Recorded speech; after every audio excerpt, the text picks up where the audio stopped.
La crisi idrica non è mai cessata perché affrontata con approssimazione. Le soluzioni prospettate sono insufficienti e fuorvianti, condannando gli agrigentini ad altri anni di crisi. Chiediamo equità, rispetto delle regole e interventi coerenti e tempestivi. Lo afferma il Circolo Rabat di Legambiente, che sottolinea come già lo scorso anno aveva evidenziato la perdita dei 49 milioni di euro di fondi europei disponibili per il rifacimento complessivo della rete idrica di Agrigento, e purtroppo alla fine del gennaio 25 lo stesso circolo rileva che nessun cantiere è mai stato attivato. Nel contempo, afferma in una nota, rileviamo l'avvio delle procedure per la realizzazione dei dissalatori, una costosa soluzione tecnica di tipo emergenziale. Si legge che non tiene in alcun conto delle percentuali di dispersione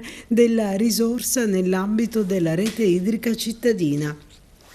Si sta mettendo in condizione gli agrigentini di pagare 10 volte l'attuale costo dell'acqua, mantenendo il tasso di dispersione di oltre il 60%. E poi, sottolinea Legambiente, si consente ancora che alcuni comuni, privi dei più elementari requisiti di efficienza ed efficacia nella gestione, dispongano di risorse idriche pubbliche senza metterle a disposizione nell'ambito territoriale.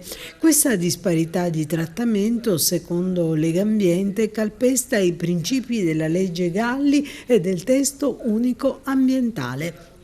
Per questo, conclude il Circolo Rabat, auspichiamo una gestione pubblica dell'acqua di qualità ben maggiore rispetto a quella vista finora da ATI e AICA.